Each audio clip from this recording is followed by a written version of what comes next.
Hey, Corey with Creative Habitats going over some design elements of the following job. The first two designs are what I hired an architect to come up with, and then I'll get to what I did. So here we go. This particular design, a little bit more squared off. This is their overhead plan. I adapted it so that you could see the layout right here. All I've done here is associate some bed lines with this. I was following a more squared off bed line in that, but then I also said, gosh, maybe we could have a little bit more curvaceous in there. I like the curves more than the square. And of course, the planting that's in here, there's so many different options for that. That would be more something that we would work out once we could stand back and look at the structure, figure out the space and what plants would go best. This is another layout where instead of the stairs coming down to the side, they come right down to the center. So that was the main difference that the architect did in this particular layout. So, all right, moving on. I did my drawing from this particular slide, and what you see here is as you come down the steps, you go across the walkway. Depending on the elevation will determine whether or not this is a step or whether it just slopes down. There is a round patio, and I made it so the flow of this would just naturally go down to this gate. I understand you like to fish, so I wanted to make this as smooth and flowing as possible. I put the fire pit here. I recommend it here because of the longer view out here. If you put it here or in the center, whoever's sitting in this position, they don't have it. They have a good view, but it's not as great of a view right here. People generally like to see things at a distance, so it's a little bit more scenic that way. And that's why I put this type of fire pit in this location. There is the option, of course, with a separate fire pit, the one you can pick up and move around. You could put it in this spot, or you could put it in the center. People sit around it.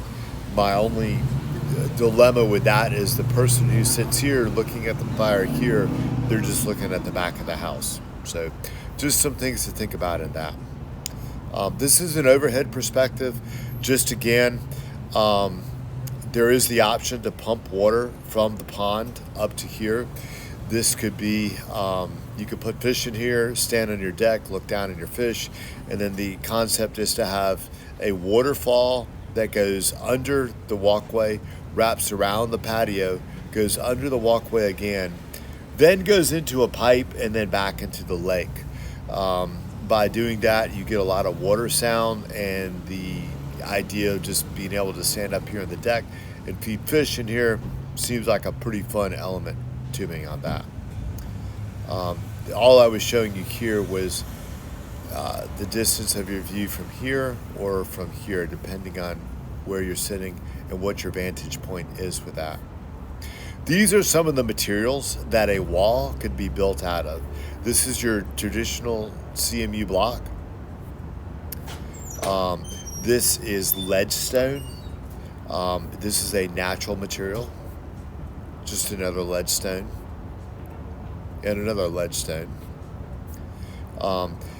This is a manufactured product, but it sure does look like stone. They actually take stone, do a mold, a silicone mold of this, and these are molds of actual real stones. It looks pretty darn realistic too.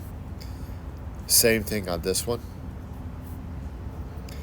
This is the manufactured stone, but it's not put in a just straight up type wall, but they've set it back. Particularly since you like play space, this concept I am particularly fond of. I like the idea of where this is your current grass, you go up a little bit and maybe up a little bit, and then your patio is up here in a hypothetical situation. That way there's a lot of opportunity for you to plant in here. So just something to think about. What I'm showing you here is that instead of a wall that goes right around this and is a sheer drop off, that this would taper. We would expand the base of this out. It would taper, And it would be a little bit more realistic for someone to walk up this to the patio than it would be to hop up on top of a fence, or excuse me, the patio. Left this in just because it's an example of what can be done with flagstone and wall material. This is an example of cut concrete with stain, texture, and lines.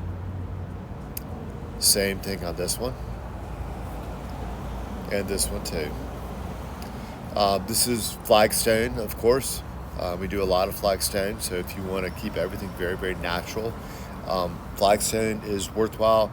And the company that made those big old fake rocks, they also make different concrete flagstone looking pavers. So the advantage to those is they're going to be more uniform than what you see here.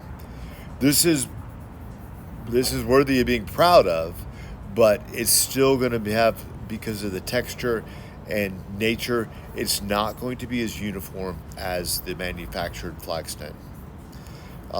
These are some of the other paver type materials.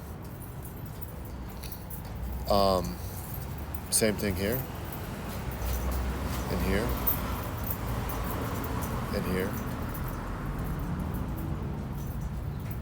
and here. There's also the option for pavers. Right there. And these are some steps. If steps are required, these are some options for steps that would also be available to you. So that's a tour of my ideas, and give me some feedback on it. I put the numbers on there so that we can more easily communicate by text or phone. Thanks so much. Corey, Creative Habitats Landscaping.